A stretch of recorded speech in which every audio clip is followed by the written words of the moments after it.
हम भगवद गीता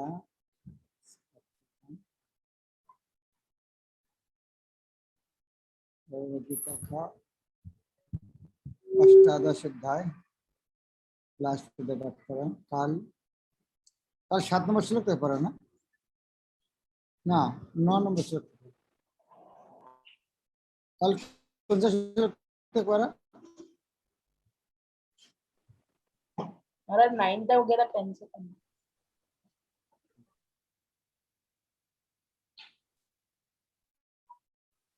कर्म कर्म भी 3 प्रकार प्रत्येक राजसिक तामसिक सुनो। आज तो देखेंगे त्याग।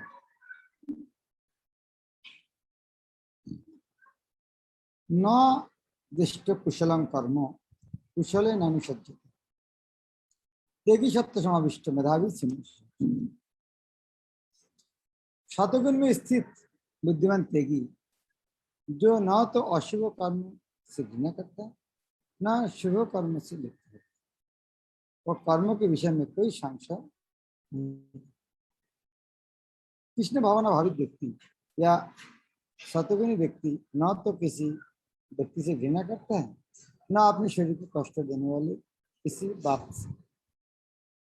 वह उपयुक्त स्थान पर तथा उचित समय पर बिना डरे अपने कर्तव्य करता है। इसी व्यक्ति को जो अध्यात्म को प्राप्त है सर्वाधिक बुद्धिमान तथा अपने कर्मों से संशय रहित मानना चाहिए। न ही देव भीतांग शक्कम त्यक्तम कर्माणि आशीषथा जस्तु कर्म फल तेगी छतेगी। 3 प्रकार कर्म करने के बाद अभी 3 प्रकार त्याग के बारे में। निश्चय किसी भी देहधारी प्राणी के लिए समस्त कर्म का परित्याग करना असंभव है, लेकिन जो कर्मफल का परित्याग करता है वो वास्तविक तरीका है। तो यही प्रश्न था तेगी या सन्यासी का। सन्यासी हम सुना सन्यासी अर्थात वो है जो इंद्रिय तृप्ति विषयक कर्म को त्याग देते हैं और तेगी क्या संज्ञा है जो कर्म फल को त्याग। या कृष्ण ने उत्तर देते हैं कि देवदारी व्यक्ति के लिए कर्म त्याग संबंध। ये 3रा अध्याय में भी कृष्ण ने बताया जो कर्मों किए भी नहीं, एक त्याग देना तो दूर के बात है, एक मुहूर्त भी नहीं जा सकता। इसलिए त्याग कौन सा? कर्म फल का त्याग। भगवद गीता में कहा गया है कि मनुष्य कभी भी कर्म का त्याग नहीं कर सकता। अतएव जो कृष्ण के लिए कर्म करता है और कर्म फल को भोगता नहीं तथा जो कृष्ण को सब कुछ अर्पित करता है वही वास्तविक। अंतरराष्ट्रीय कृष्णवाद संघ में अनेक सदस्य है जो अपने कार्यालयों कारखाना या अन्य स्थानों में कठिन श्रम करते हैं और वे जो कुछ कमाते हैं उसे संघ को दान दे देते हैं। ऐसे महात्मा व्यक्ति वास्तविक सन्यासी है और इस सन्यासी में स्थित है। यह स्पष्ट रूप में बताया गया है कि कर्मफल का परित्याग किस प्रकार और किस प्रयोजन के लिए किया जाए। हम जयानंद प्रभुपाद सुने उतना तो जानना नहीं। हमारे देश में बहुत भक्त है, नौकरी करता है, गाड़ी ड्राइव करता है, आज सारे पैसा मंदिर का देता है। तो प्रभुपाद कहता है वो वास्तव में सन्यासी परिश्रम कर बाहर में, लेकिन सारे फल कृष्ण को दे रहा है। वो सन्यासी है, रियल सन्यासी। अनिष्टम इष्टम मिश्रम च त्रिविधम कर्मण फलम भवति अत्यगिनाम प्रत्य न सन्यासिनाम कचित। जो त्यागी नहीं है उसके लिए इच्छित अनिच्छित तथा मिश्रित ये 3 प्रकार के कर्मफल मृत्यु के बाद मिलते। लेकिन जो सन्यासी है उन्हें ऐसे फल का सुख दुख नहीं भोगना। जो कृष्ण भावनामय व्यक्ति कृष्ण के साथ अपने संबंध को जानते हुए कर्म करता है तो सदैव मुक्त रहता है। अतः उस मृत्यु के पश्चात अपने कर्मफल का सुख दुख नहीं भोगना। तो हम देखते भगवत गीता कब शुद्ध भक्ति के बारे में पूर्वत का तात्पर्य नहीं बताता तो अलग अलग नजर में, हर जगह है पूर्वत का तात्पर्य बनने ये नजर में आ रहा है केवल तो शुद्ध भक्ति के बारे में बताते हैं। तो कैसे कर्म बंधन नहीं होता है यह बताते हैं। जो सन्यासी है उसे फल का शुद्ध को नहीं भरना पड़ता, लेकिन जो इस तरह सन्यासी नहीं है उनको 3 प्रकार जो कर्म है, इच्छित कर्म, अनिश्चित कर्म और मिश्रित कर्म। ये कर्म वो मृत्यु के बाद मिलते हैं, ये भोगना पड़ेगा। तो ये जो सन्यासी है जो कर्मफल कर्म करते हैं फल आशा नहीं, तो उनको नहीं भोगना पड़ता। कैसे वो किस तरह मनोभाव से करते हैं उनका उत्तर अगले श्लोक में। पंचैतन्य महाभाव कारुणानि निबोधन सांख्य किदान प्रोक्ता सिद्ध शब्द। हे महाभाव अर्जुन, वेदांत के अनुसार समस्त कर्म की पूर्ति के लिए 5 कारण है। अब तुम इन्हें मुझसे सुनो। वो 5 क्या क्या है? वो कृष्ण बोलता है ये मेरा बात नहीं है, कृष्ण का तो बात है ही, पर मैं कृष्ण भी उन्हें वेदांत का उद्धृति देकर बोल रहा है। वेदांत के अनुसार समस्त कर्मों की पूर्ति के लिए 5 कारण है। ये बहुत गुरुत्वपूर्ण बात है। कभी लगता है किसने किया है, ये जीवात्मा किया कि परमात्मा किया कि प्रकृति किया, किसने किया, कौन जिम्मेदार? या कृष्ण उत्तर देते हैं ये अकेला नहीं है, 5 व्यक्ति इन्वॉल्व है इसके अंदर।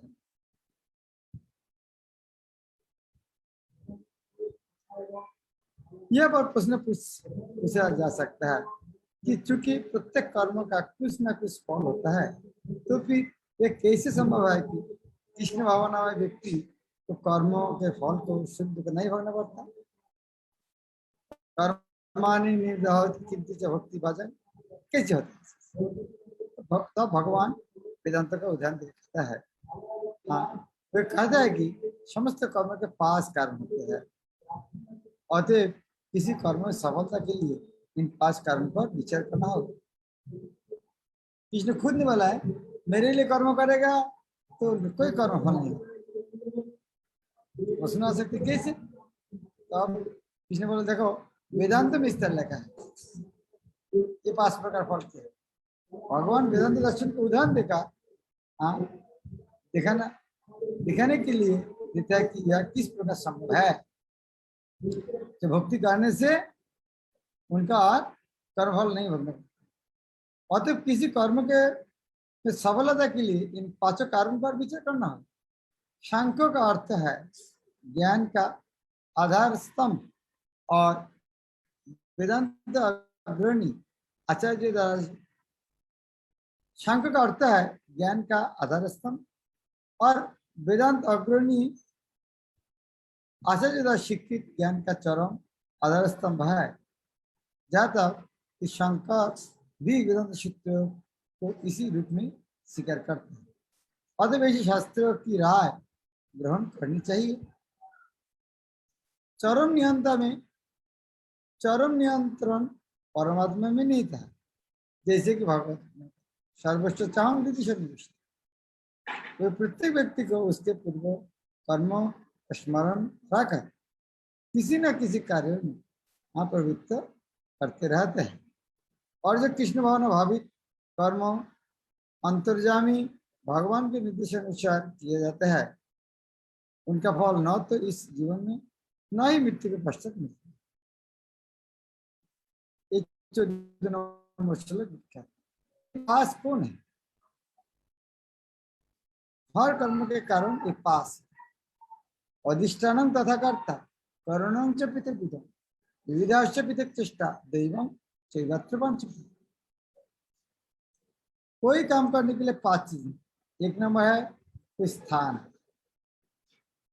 स्थान अर्थात शरीर।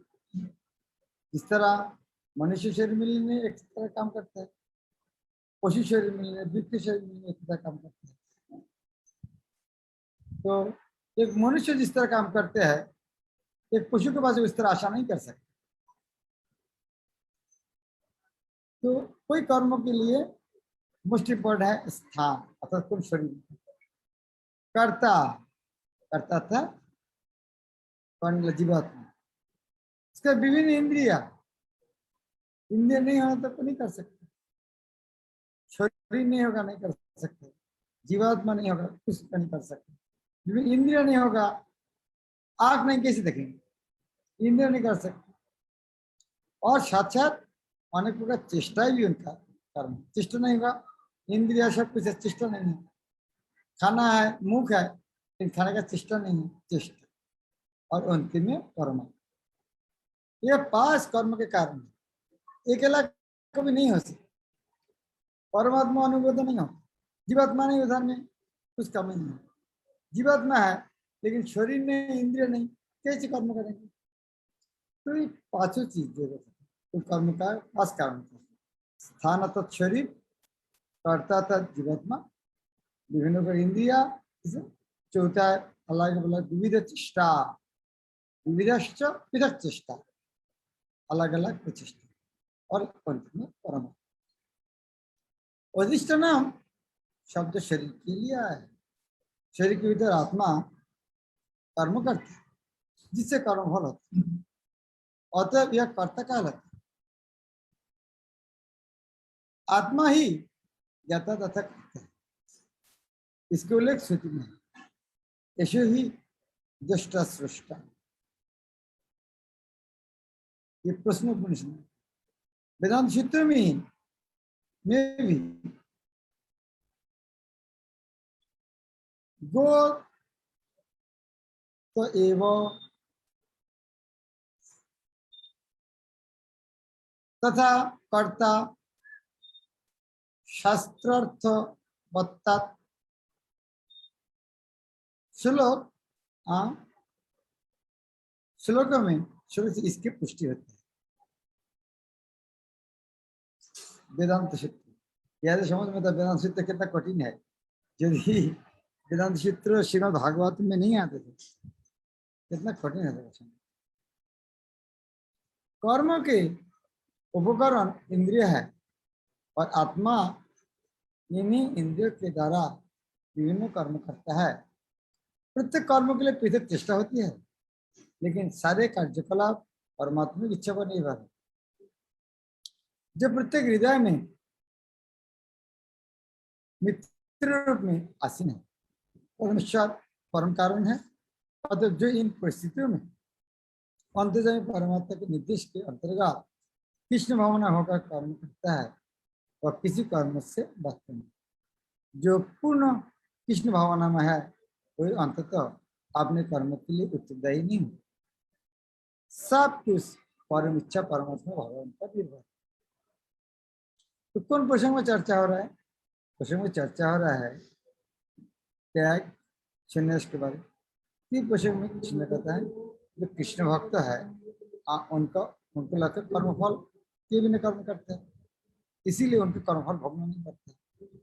तुरंत प्रश्न आ सकते सबको कर्मफल भोगना पड़ता है क्या? कृष्ण भक्त होने से और कर्मफल नहीं भोगते आते?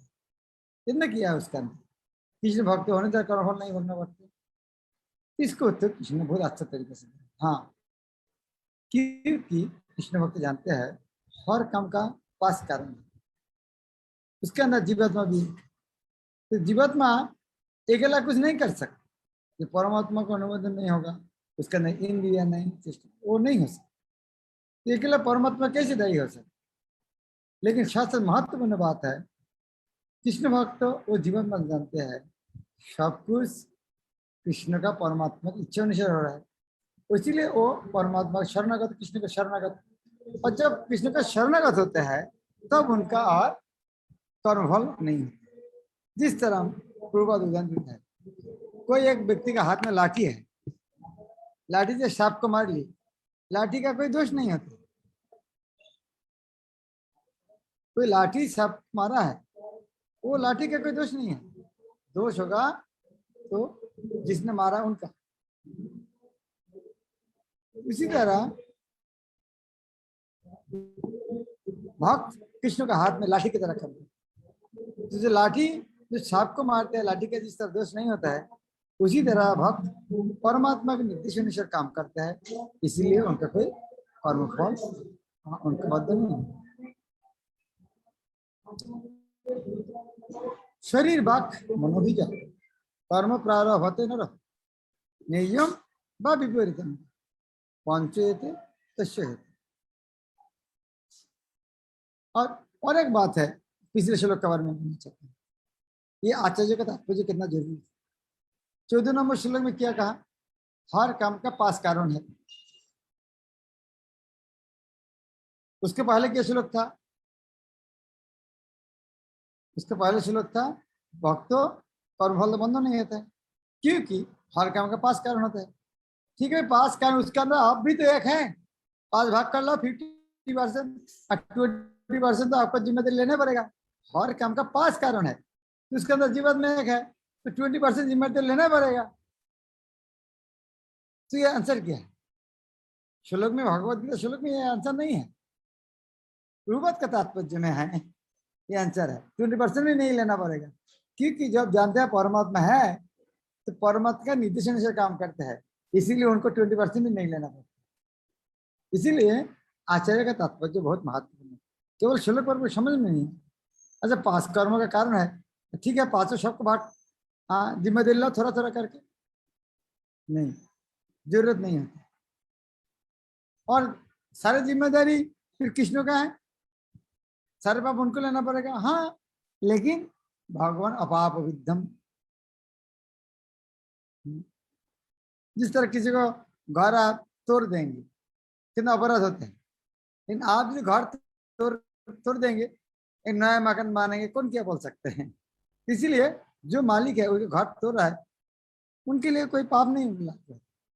इसीलिए जब भगवान समस्त जगत का मालिक है, तो कर्म का फल उनको भी लागू नहीं है। शरीर वाक् मनोबीज कर्म प्रारंभ होते न नियम व विपरीतम पंचेते तस्य हेतु।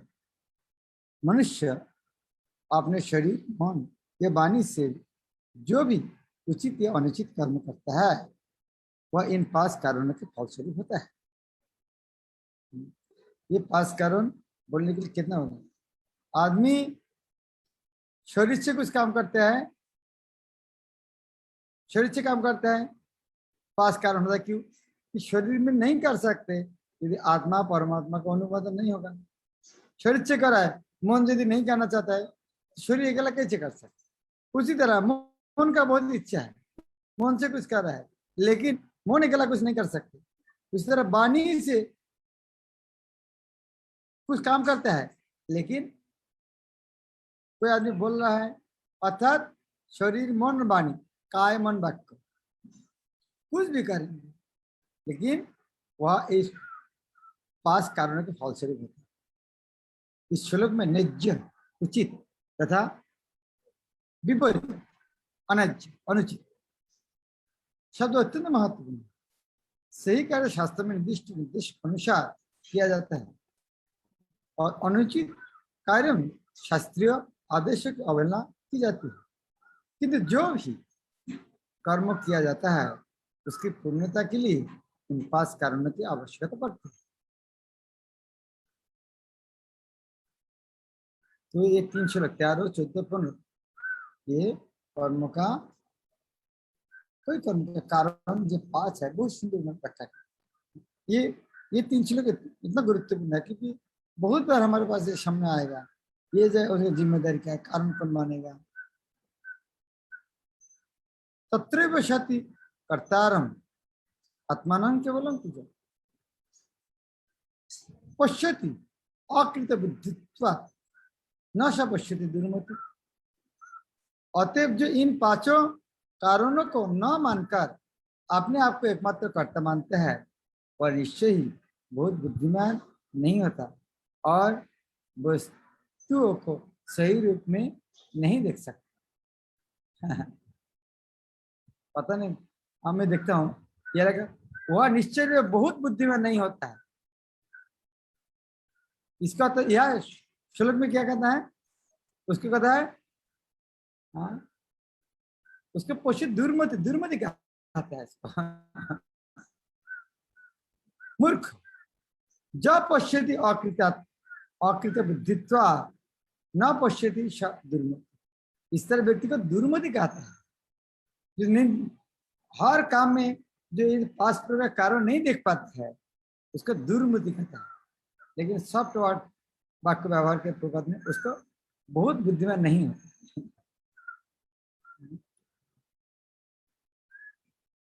देखना चाहिए, देखने के बाद में नहीं देखना है, पश्चिम भी ना पश्चिम, जीवात्मा को परमात्मा को नहीं देखना। अब देखो सनातन धर्म से अलग अलग जगह में, अलग धर्मों में किसको पता है आत्मा और परमात्मा एक शरीर में रहते हैं?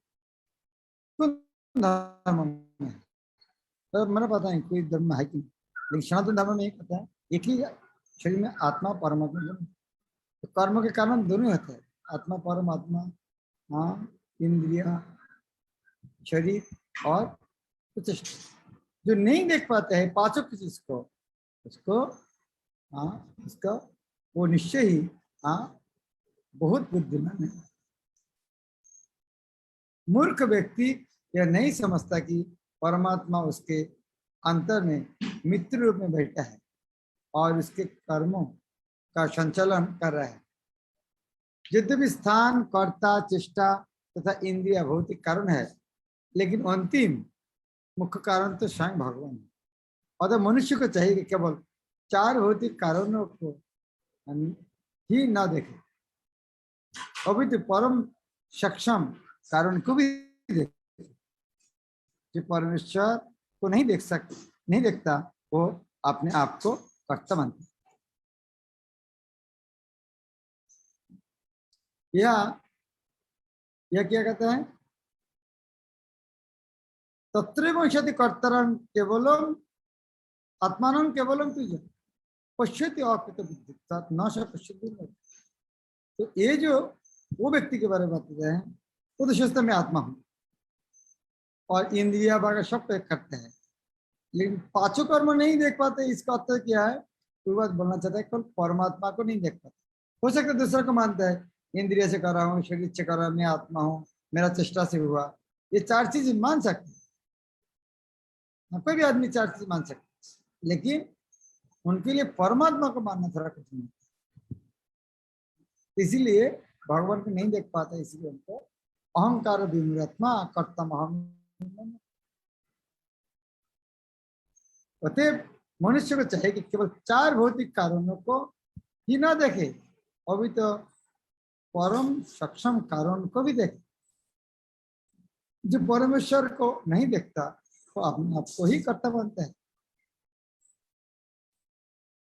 जस्य नाहं कृत भावो बुद्धि जस्य न लिप्यते तभी इमान लोकान न हन्ति न निबध्यते। क्या पावरफुल बात है।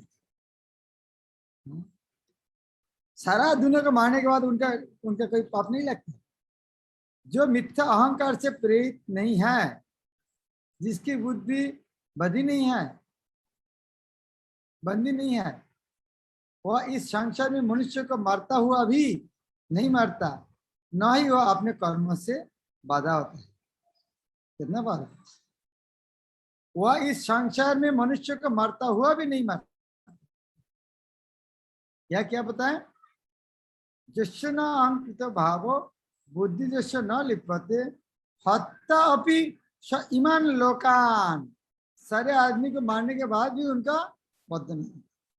अर्जुन को क्यों बोलना चाहते हैं, अर्जुन तुम सोच रहे मारने से मैं नरक में जाऊंगा ना, इस तरह चेतना में करोगे, इतना क्यों, तुम्हारे सामने जो सारा दुनिया का मारने के बाद भी तुम पाप नहीं जाते। कृष्ण भक्ति कितना शक्तिशाली है। तो अहंकार विमूढ़ आत्मा करता हूँ मैं मन्नतें, जो इस तरह अहंकार में विमूढ़ नहीं है, इसका अर्थात जो देखते है परमात्मा भगवान है, उसको व्यक्ति के बारे में बोल रहे हैं। मैं करता नहीं हूँ, परमात्मा के लिए कृष्ण कर रहा है। जो इस तरह व्यक्ति है, जिसकी बुद्धि बंदी नहीं है, वह इस संसार में मनुष्य को मारता हुआ भी नहीं, न ही वह अपने कर्म से बंधा होता। इस श्लोक में भगवान अर्जुन को बात करता है, युद्ध ना करने की इच्छा अहंकार से उत्पन्न होती है। कितना पावरफुल स्टेटमेंट है। अर्जुन अर्जुन सोचता मैं कितना अच्छा आदमी हूँ, मैं मारना नहीं चाहता हूँ। कृष्ण, हम देख सकते कृष्ण कितना अच्छा और काउंसिलर मोटिवेटर है। अर्जुन का बुद्धि से बोला, अर्जुन खुद को सोचते थे मैं कितना अच्छा आदमी हूँ, मैं अहंकार, मैं किसी को मारना नहीं चाहता हूँ, मैं मर जाऊंगा कोई समस्या नहीं है, भीख मांगे खाऊंगा कोई समस्या नहीं, मैं कितना उदार आदमी हूँ। तो कृष्ण बोलते हैं ये इस तरह भावना अहंकार के कारण है। अहंकार विमूढ़ात्मा करता हूं मैं, तुम सोच रहा मैं जिस दिन मारूंगा, ये तो तुम्हारा अहंकार है। ये बात जब तक कृष्ण नहीं बताया, अर्जुन के समझ में आया था क्या मैं आदमी को मारना नहीं चाहता हूं, इस तरह जितना अहंकार के लिए होता है अर्जुन के समझ में नहीं आता। उसी तरह गुरु के पास इस तरह प्रयोजन है। गुरु हमको इस तरह ज्ञान दे जो हमको समझ में नहीं आता है। गुरु हमको समझ, हाँ देखो तुम इस तरह करना चाहते हो, तुम खुद को सोचता है मैं बहुत उदार हूँ, वास्तव में तो अहंकार के कारण सोचता। अर्जुन स्वयं नहीं कर्तमान बैठा था, लेकिन उसने अपने भीतर तथा बाहर परमात्मा के निर्देश पर विचार नहीं किया। यदि कोई यह ना जाने कि कोई परम निर्देश भी है तो वह कर्म क्यों करे? वो कितना अच्छा बात है। मैं भी पढ़ते हैं लाइन कितना बात, यदि कोई यह ना जाने कि कोई परम निर्देश भी है तो ये कर्म क्यों करे? लेकिन जो व्यक्ति कर्मों के उपकरणों को कर्ता रूप में आपने को तथा परम निर्देशक के रूप में परमेश्वर को मानता है और प्रत्येक कार्य को पूर्ण करने में सक्षम है। इसलिए भक्ति के लिए बहुत पावरफुल बात है। हमें गुरु की इच्छा नहीं, वैष्णव की इच्छा नहीं, पूर्वतन आचार्य की इच्छा नहीं, हमें करना ही नहीं चाहिए। भक्ति किया है, नहीं मैं तो प्रचार करूंगा। अरे आपका गुरु की इच्छा नहीं, पूर्वतन आचार्य की कृष्ण, क्या आप क्या करना चाहते हैं? तो भक्त क्या है, भगवान को इच्छा का समझते हैं, परमात्मा के निर्देश को समझते हैं। ऐसे व्यक्ति कभी मोहग्रस्त नहीं। जीव में व्यक्तिगत कार्यकलाप तथा उसके उत्तरदायित्व का उदय मिथ्या अहंकार से तथा ईश्वर भिन्नता का या कृष्ण भावनामि के अभाव से होता है। वर्तन जीव में व्यक्तिगत कार्यकलाप तथा उसके उत्तरदायित्व का उदय मिथ्या अहंकार से तथा ईश्वर भिन्नता या कृष्ण भावना के अभाव से होता है। यह हमारे व्यक्तिगत जीवन के बहुत पावरफुल स्टेटमेंट है। जीव में व्यक्तिगत कार्यकलाप तथा उसके उत्तर मैं करूंगा, मेरा जिम्मेदारी लेना पड़ेगा, उसके उत्तरदायित्व उदय ये मैं कर रहा हूँ, इसका मुझको जिम्मेदारी लेना पड़ेगा, इस तरह मनोभाव मिथ्या अहंकार से होता है। ये मिथ्या अहंकार क्या है? मिथ्या अहंकार है मैं करता हूँ, ईश्वर को देखते नहीं, ये ईश्वर विहीन है। जो व्यक्ति कृष्ण भावना में परमात्मा ये भगवान के आदेश अनुसार कर्म करता है, वह वध करता हुआ भी वध नहीं करता, न ही वह कभी ऐसे वध के फल भोगता है। जब कोई सैनिक अपने श्रेष्ठ अधिकारी सेनापति की आज्ञा से वध करता है तो उसका दंडित नहीं किया जाता। कितना अच्छा एग्जाम्पल, एक एग्जाम्पल में परिष्कार है। लेकिन यदि वही सैनिक स्वेच्छा से बात कर दे तो निश्चित रूप से न्यायालय द्वारा उसका निर्णय होता है। पूर्वाद इसके लिए अच्छा उदाहरण देता है। एक सैनिक 1000 लाख उनका सेनापति के निर्देश अनुसार वो पुरस्कृत है। वो व्यक्ति घर में आके मनमाना ढंग से किसी को मार देगा, उसको जेल जाना पड़ता है। इसीलिए हमेशा परमात्मा निर्देश करने से काम करना। अभी मुश्किल है, हमें तो परमात्मा का समझ में नहीं आता है परमात्मा बोल रहा है कि नहीं बोल रहा है। हमारे सामने 3 गुलाब जामुन खाना चाहिए कि नहीं खाना चाहिए, परमात्मा नहीं बोल रहा है। आज एकादशी निर्जला करना चाहिए नहीं करना चाहिए, परमात्मा तो हमको नहीं बोल रहा है। कैसे हम तब वो परमात्मा गुरु रूप में समझना। अंदर में परमात्मा के लिए जब नहीं समझ पाता है तब परमात्मा हमारे बाजी की भगवान गुरु रूप में समझना चाहिए। यदि अंदर से इतना उन्नत नहीं है, अंदर से नहीं समझ पाता है, तो बाजी में गुरु और वैष्णव का निर्देश अनुसार करना। नहीं करेंगे तो गुरु को नहीं देख रहा है, भगवान को नहीं देख रहा है, तो अहंकार विमूढ़ होकर खुद के कर्ता मानते हैं और इसको कर्मफल भोगना पड़ेगा। लेकिन जब गुरु के निर्देश अनुसार काम करेंगे तब हाँ उनका एक कर्मफल नहीं होगा। कितना सुंदर तात्पर्य है ये बात है। और शुद्ध भक्ति से कोई बात ही नहीं है। हरे कृष्ण। राधा जान को कुछ कमेंट? प्रणाम महाराज। एक्चुअली महाराज आपका पढ़ने का और समझाने का तरीका इतना अच्छा है। अभी जैसे आपने 5 तत्वों के बारे में बताया, उसको इतना सुंदर एनालाइज किया कि अगर शरीर नहीं होगा, 4 चीजें तो भी कार्य नहीं होगा, इंद्रियां नहीं होगा, चेष्टा नहीं होगा, परमात्मा नहीं होगा, आत्मा नहीं होगा। ये हम लोगों ने भक्ति शास्त्र, मैंने तो 2 बार पढ़ा भक्ति शास्त्र ही, तो इतना क्लियर हो गया एक बार सुनने से ये चीज कि मतलब 5 एक दूसरे के पूरक हैं एकदम अपने आप में। और ये भी आपने जो लास्ट तात्पर्य पढ़ा 17 नंबर का, इसमें तो बहुत ही स्पष्ट कर दिया कि हम कोई भी कार्य कर रहे हैं, अगर परमात्मा तो डायरेक्ट बोलेंगे नहीं, अभी गुरु के निर्देश के अनुसार ही कार्य करते हैं तो वो कार्य भगवान की इच्छा के अनुसार है, और अन्यथा वो मतलब होते कार्य हो गया एक प्रकार से जो है। ये बहुत ही महत्वपूर्ण क्लास आपकी, यद्यपि कहने को बहुत सिंपल रीडिंग है, it has lot of deep instructions and very clear conceptions. Thank you very much. और मैं एक माफी मांगना चाहता हूँ, आज ये पहला दिन इस तरह हुआ है, मैं अभी क्लास और भूल गया और पढ़ा नहीं भी पहले। आज ये पहला बार इस तरह हुआ, इसीलिए मैं माफी मांग। really giving a deep realization and clear understanding Maharaj. Thank you very much. हमें गांव में आया है, इंटरनेट काम नहीं कर रहा, पता नहीं बाद में इंटरनेट अच्छा काम कर। ओके, मिशु पाल हाथ पे। हरे कृष्ण, धन्यवाद, प्रणाम महाराज। अब तात्पर्य में एक शब्द आया है उत्तरदायित्व। हम जैसे खुद को समझते हैं जो हमारे पिता माता या हमारे परिवार या हमारे प्रतिवेशी समाज, इसके लिए कुछ करना है, मतलब इसको उत्तरदायित्व समझते हैं। तो अभी तात्पर्य में जैसा आया तो ये गलत है ऐसा सोचना, क्योंकि जो भी हम करते हैं कृष्ण के प्रेरणा से करते हैं और कृष्ण के कृपा से करते हैं। तो इस बात को कैसे समझना चाहिए? और मतलब बहुत अच्छा प्रश्न है। जो हमारे पिता माता को देखना चाहिए, हमारे उत्तरदायित्व है। इसके उत्तरदायित्व समझते हम अहंकारी समझते हैं इसके हैं। बहुत अच्छा क्वेश्चन है, मेरा लगा क्वेश्चन क्लियर है।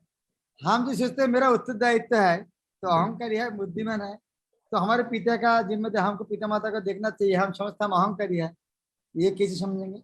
हाँ, हमारे उत्तरदायित्व न है ये, हमें समझना चाहिए कि कृष्ण ने चाहता है मेरे पिता माता को देखना, इसलिए मैं देखूंगा। ये मेरा उत्तरदायित्व नहीं है, कृष्ण का उत्तरदायित्व है। क्योंकि आदमी बोलेगा जब इस्कॉन में ज्वाइन करने के बाद पिता माता को नहीं देख रहा है तो कृष्ण का बदनाम हो जाएगा, इसलिए कृष्ण चाहते हैं पिता माता को देखे, इसीलिए मैं देख रहा हूँ।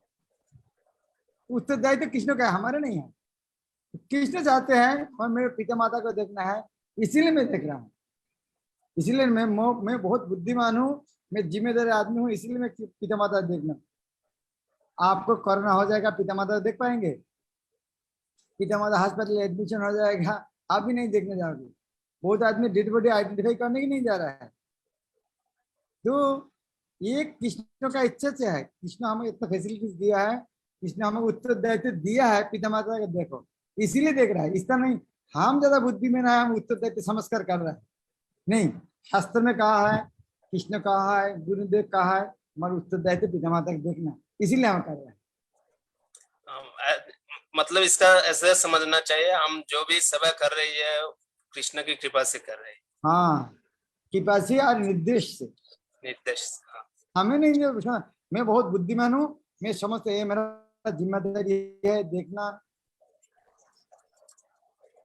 हरे कोई कृष्ण। आदमी इस तरह सोचते हैं, हाँ मैं जिम्मेदार हूँ, ये हमारे इधर में बहुत सारा चींटी पड़ा है फॉरेस्ट में, वो क्या खाएंगे, तो मैं 1 क्विंटल शक्कर लेके छिड़काऊंगा सारा फॉरेस्ट में, तक चींटी को खाने का कोई समस्या नहीं होगा, ये मेरा उत्तरदायित्व है। हरे कृष्ण, धन्यवाद। हमें समझना चाहिए जो कृष्ण चाहते हैं वो करेंगे, हमें नहीं समझना चाहिए नया करके हमारी उत्तरदायित्व, क्योंकि पिता माता को देखना जरूरी है, शास्त्र में लिखा है।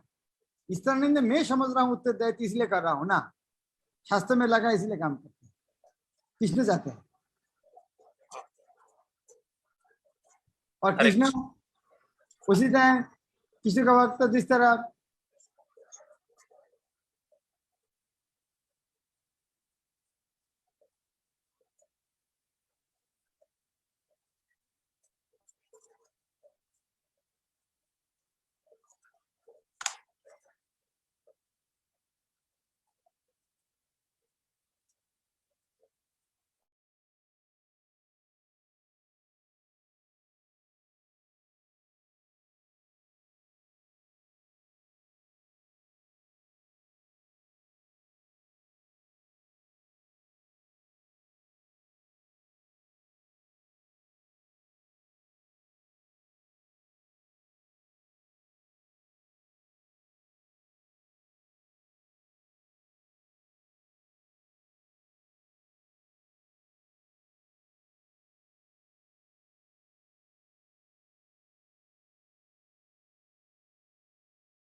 हरे कृष्णा। दंडवत प्रणाम सभी भक्तों को, दंडवत प्रणाम। महाराज जी का इंटरनेट अभी कनेक्शन नहीं आ रहा है, जिसकी वजह से महाराज जी कह रहे हैं क्लासेस को भी यहीं एंड कर देते हैं, इंटरनेट शायद नहीं मिल पा रहा है इसके लिए। हरे कृष्ण। श्री प्रभुपाद की जय। हरे कृष्ण। हरे कृष्ण। हरे कृष्णा। हरे कृष्णा। सभी को हरे